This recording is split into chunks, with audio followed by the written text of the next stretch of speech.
One of my favorite finds of the last year or more is Buffalo Clover, and here I am sitting with the lead singer of that band, Margo Price. Well, thank you. And I can't believe it. I get to, doing this, I get to meet some of my favorite people, you know. That's great. And thank you for the kind words. So how long was Buffalo Clover, how long have you been doing that project? Well, my husband and I started it probably 4 years ago. Recently, actually, we've kind of put it to rest. Right.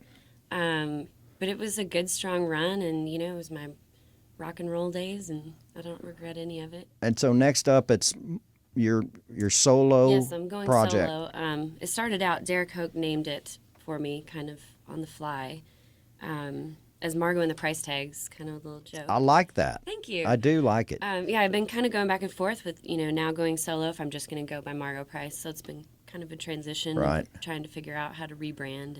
And the Price Tags was kind of a revolving group of musicians, right? Yes. Kenny Vaughn's Sturgill played in Simpson. there. Yes. Good guys.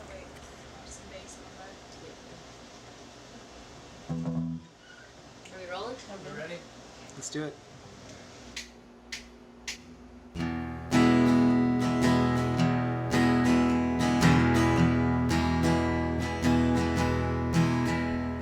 Since you put me down, I've been drinking just to drown. I've been lying through the cracks of my teeth. I've been waltzing with my sin. He's an ugly evil twin. He's a double-crossing back-stabbing thief. I killed the angel on my shoulder with the 5th of Evan Williams. When I found out you were never coming home, I killed the angel on my shoulder. Since you left me for another, I've been trying to turn this broken heart to stone. Who do you work with in the studio to come up with your new sound? Well, how it started was I actually wanted to open for Shovels and Rope. I heard. I want to open up for Shovels. I know, right? And I had heard through the grapevine they were going to be at the 5 Spot just doing a $2 Tuesday. This was kind of when they were just first getting that buzz and everybody was really excited about it. But, you know, they were still playing venues like that. Right. So I hit up Derek and we're sitting down at the end of the bar and I said, how about, you know, Buffalo Clover, like, you know, hopping on that bill? He was like, oh, you guys are too loud. And we had like a horn section at the time. And so he's like, well, why don't you and Jeremy just do your folk thing and you guys just play acoustic together? And I said, I got a better idea. I'm going to put together a super group. Me and my friends had kind of been talking about it anyway. Right. So Kevin Black helped me kind of build the whole thing, and he plays bass for Sturgill now. Right. And so it's Kevin Black, my friend Eric Whitman, who plays bass with Nikki Lane. He was on keys. Sturgill came in, played lead guitar, and sang a couple songs. And I had this guy, Moises Palida, who plays down on Broadway. And so that was the band, kind of to start off. And then, you know, I thought it was just kind of going to be a one-off and didn't really think much of it. But people kept asking me to play. So then I guess the next time, you know, Kenny sat in. He played the next few times. Sturgill played a couple times. And it was just kind of whoever could do it on the fly. Now I've got Mark Sloan from Johnny Appleseed. He's been playing lead with me. Alex Munoz, he plays with Nikki Lane, too. Yeah. So it's kind of been just, as of right now, you know, those guys were in there when I went into Sun Studio to record with me. But kind of working on building some, you know, a solid lineup. I've got my husband on bass right now because, of course, you know, Kevin's out with Stu, and Right.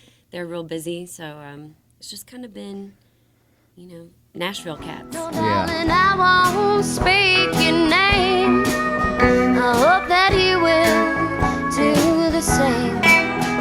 But I pray my voice will haunt the ground. And if I see your face again, don't consider me your friend. You made me feel like an orphan and act like a clown. I killed the angel on my shoulder with the handle of tequila, so I wouldn't have to spend my nights alone. All alone, I killed the angel on my shoulder. Since you left me for another, I've been trying to turn this broken heart to stone.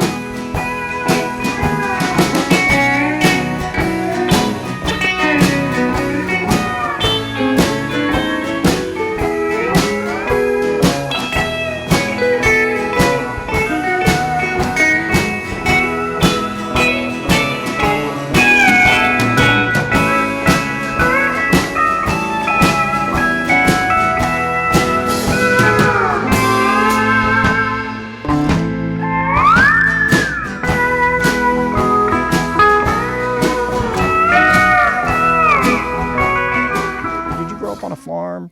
I did. When I was young, my daddy had a farm, and they raised, corn crops and bean crops and cattle. And when I was about 4 years old, the farm kind of went under, and my grandfather and all his brothers and all their sons had, a huge farming business, and it was going really well. And what happened, from what I understand, there was just a bad year. There was not a lot of rain. Also, the government had come in and said, you need to have these silos where you can dry it, on your own. So they paid up front for it. And then the bank kind of came in and swept it all out from under him. So then my daddy went to work in a prison for the remainder of, my life. He retired there. But we still grew up, kind of on a farm. Farming community. All the vampires at the bar, well, they won't ever get too far. They're just sucking all of the good blood out of this town. But I'm an outcast and I'm a stray, and I plan to stay that way. And even if I fall from my grace, You say you have two mantras. Let's see if I can remember him. I got them right here got for him? you. Okay, Yeah. good. Always do sober what you say you'll do drunk. Yes. And being a martyr covers a multitude of sins. Yes. So my question is what if you can't remember what you said when you were drunk? Well, hopefully you'll have someone there to remind you what that was. Yeah, I think it's really important to follow through with what you say you're going to do. And I think that in this business and in this town, you got a lot of people who make promises. And I try not to be one of those people. I try to follow through with what I say I'm going to do because I think it's real important. And I try not to get too drunk. At least in my older age here. Have some more Bren whiskey. Cheers. I killed the angel on my shoulder with the bottle of the bullet. I wouldn't have to hear him bitch and moan. No, no, I killed the angel on my shoulder. Since you left me for another, I've been trying to turn this broken heart to stone. Said I've been trying to turn this broken heart to stone.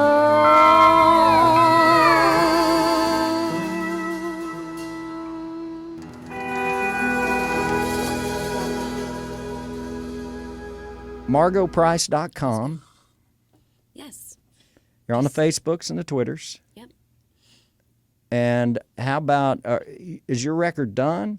No, I just recorded a single. Okay. I'm trying right now to figure out where I'm going to record. And Okay. hopefully I'll have a product soon here. I've got all the songs. Just looking for the right, the right people to do it. And I feel like I learned a lot in Buffalo Clover. I didn't really know how the music business worked. I mean, I'm not, a second generation Right. music business cat. I just came here and thought if you play good songs, then that was all you needed to do. But I've learned that there is a lot more to it. There is. Yeah. So I feel smart going ahead with this project. I feel like I know a lot of things I didn't know before.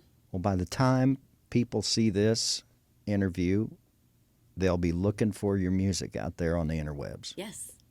Thank you, Margo. Thank you so much, Eldon.